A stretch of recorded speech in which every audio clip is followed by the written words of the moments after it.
एक phone call से लड़की को कपड़े उतारने के लिए मजबूर किया जा सकता है। अगर यकीन न हो तो देखें कि ये ठग कैसे काम करता है। वो पुलिस बनकर एक रेस्तरां में फोन करता है और गंभीरता से मैनेजर को बताता है कि आपके रेस्तरां में एक कर्मचारी ने चोरी की है। उसने अभी अभी एक ग्राहक के बटुए से नकदी चुराई है।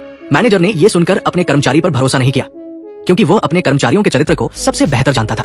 लेकिन जब पुलिस ने चोर का हुलिया बताया तो मैनेजर घबरा गया, क्योंकि उसके द्वारा दी गई विशेषताओं के आधार पर यह चोर फ्रंट डेस्क की कैसी थी, जो उम्र में छोटी और कद में छोटी थी, सुनहरे बालों और हरी टोपी वाली। इतना ही नहीं, उसने ये भी बताया कि कैसी का एक भाई है। इससे मैनेजर को और यकीन हो गया कि पुलिस की बात में चोर कैसी ही है। अपनी दुकान की साख बचाने के लिए मैनेजर ने जल्दी से कैसी को ऑफिस में बुलाया। लेकिन जब उसने कैसी से पूछा कि उसने चोरी क्यों की, तो कैसी वही ठिठक गई। ये तो एकदम बेतुका था। वो हमेशा मेहनत से काम करती थी। वो चोर कब बन गई? जब कैसी ने इनकार किया तो मैनेजर ने पुलिस का फोन कैसी को दे दिया। कैसी ने तुरंत सफाई दी कि उसने कभी एक पैसा भी नहीं चुराया, न पहले न आगे कभी चुराएगी। लेकिन जब उसकी बातों पर पुलिस को यकीन नहीं हुआ तो उसने फोन फिर से मैनेजर को दे दिया। हालांकि मैनेजर को लगा कि कैसी ऐसी नहीं हो सकती, लेकिन पुलिस को इससे कोई फर्क नहीं पड़ा। उसने मैनेजर से कहा कि कैसी की जेबें चेक करें, क्या पता चुराई हुई रकम वही हो। अपनी बेगुनाही साबित करने के लिए कैसी ने बिना कुछ कहे सहयोग किया, लेकिन आखिर में सिर्फ एक फोन ही निकला। लगा कि अब सच सामने आ जाएगा। लेकिन पुलिस ने कैसी के लॉकर को चेक करने की बात कही।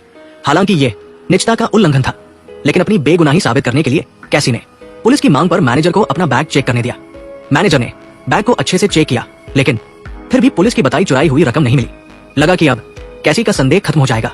लेकिन पुलिस ने एक और बेहुदा मांग रख दी। उसने सुझाव दिया कि कैसी अपने कपड़े उतारे, क्योंकि शरीर पर कई जगह ऐसी होती है जहां पैसा छिपाया जा सकता है जो नंगी आंखों से नहीं दिखता। ये सुनते ही मैनेजर ने पुलिस की मांग को ठुकरा दिया। वो अपने कर्मचारी को ऐसा अपमान कैसे सहने दे सकता था? लेकिन फिर उसने अपना इरादा बदल दिया, क्योंकि पुलिस ने कहा कि अगर कैसी सहयोग नहीं करेगी तो उसे जेल में सड़ना पड़ेगा। अब सबके फोन की बैटरी कितनी है कमेंट में बताएं। एक ही बैटरी प्रतिशत वाले दोस्त बन सकते हैं। ये सुनकर मैनेजर डर गया। कैसी सिर्फ 18 साल की थी। छोटी गलती के लिए इतना बड़ा नुकसान नहीं हो सकता था। एक तरफ जेल थी, दूसरी तरफ कपड़े उतारना। दोनों में से कौन सा विकल्प चुनना था, ये साफ था। ये सोचकर मैनेजर ने कैसी को सहयोग करने के लिए कहा, बस कपड़े उतारने हैं, इसे नहाने की तरह समझो। अपनी बेगुनाही पूरी तरह साबित करने के लिए कैसी को मजबूरी में हामी भरनी पड़ी। साथ ही रेस्तरां के नियमों के मुताबिक बड़े फैसले के लिए 2 नेतृत्व करने वाले सहकर्मियों की मौजूदगी जरूरी थी। इसलिए मैनेजर ने एक और सहकर्मी को बुलाया। इस तरह 2 महिला सहकर्मियों की निगरानी में कैसी ने मांग के मुताबिक अपने कपड़े उतारे। लेकिन जैसा कि उम्मीद थी, मैनेजर को चुराई हुई रकम नहीं मिली। लगा कि ये तमाशा अब खत्म होगा। लेकिन पुलिस ने फिर पूछा, महिलाओं के अंडरगारमेंट्स में भी चीजें छिपाई जा सकती है ना? ये सुनकर कैसी को गुस्सा आ गया। ये तो साफ तौर पर ईमानदार लोगों को परेशान करना था। लेकिन सोचा कि जब इतना कुछ उतार दिया तो अब 2 कपड़ों से क्या फर्क पड़ता है। इसलिए उसने पुलिस के कहने पर बचे हुए 2 कपड़े भी उतार दिए। लेकिन जैसा कि उम्मीद थी, कुछ नहीं मिला। कैसी के शरीर पर पुलिस की बताई चुराई हुई रकम नहीं थी। फिर भी जब लगा कि मामला खत्म हो गया तो पुलिस ने एक और शर्मनाक मांग रख दी। लेकिन पुलिस ने फिर कहा कि कैसी के सारे कपड़े कार में ले जाओ। वो अपने सहकर्मी को भेजकर उन्हें पुलिस स्टेशन में जांच के लिए ले जाएगा।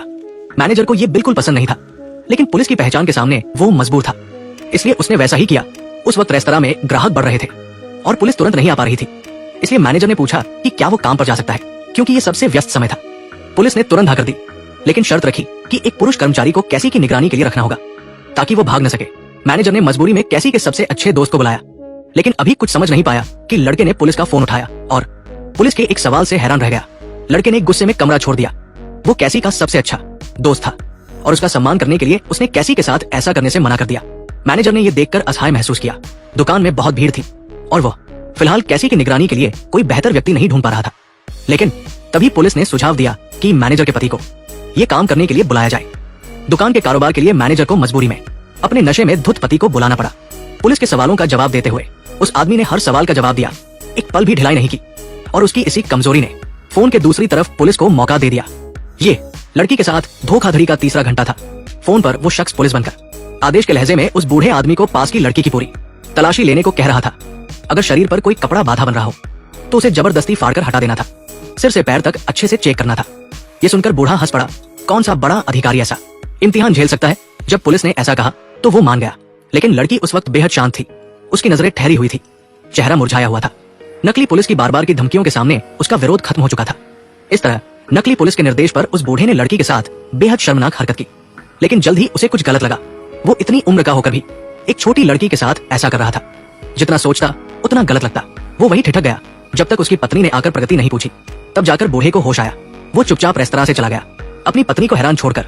पुलिस के साथ सहयोग करने के लिए। महिला के पास कोई चारा नहीं था, इसलिए उसने बाहर से एक भिखारी को बुलाया। लेकिन भिखारी ने जैसे ही पुलिस का फोन उठाया, उसे कुछ गलत लगा। फोन पर उस शख्स ने उसे लड़की के कपड़े उतारने को कहा। कौन सा पुलिस ऐसा करेगा? गुस्से में उसने कमरा छोड़ दिया और पुलिस ने जो कहा उसे रेस्तरां के मैनेजर को बताया। भिखारी की बात सुनकर मैनेजर ने तुरंत पुलिस स्टेशन को फोन किया, लेकिन उसे हैरानी हुई कि पुलिस स्टेशन में आज कोई चोरी का केस दर्ज ही नहीं हुआ था। दरअसल वे सब आज इस नकली पुलिस वाले के हाथों ठगे गए थे। जल्द ही असली पुलिस को खबर हुई और वे रेस्तरां पहुंचे उस बेचारी लड़की को बचाया। ये फिल्म सच्ची कहानी पर आधारित है। पुलिस ने लड़की को बचाने के बाद कई जांच की और आखिरकार ठग को सजा दिलवाई। रेस्तरां को अपने कर्मचारी की सुरक्षा में लापरवाही के लिए लड़की ने कोर्ट में केस किया। लड़की जीत गई और उसे $60 लाख का मुआवजा मिला। इसके साथ फिल्म खत्म होती है।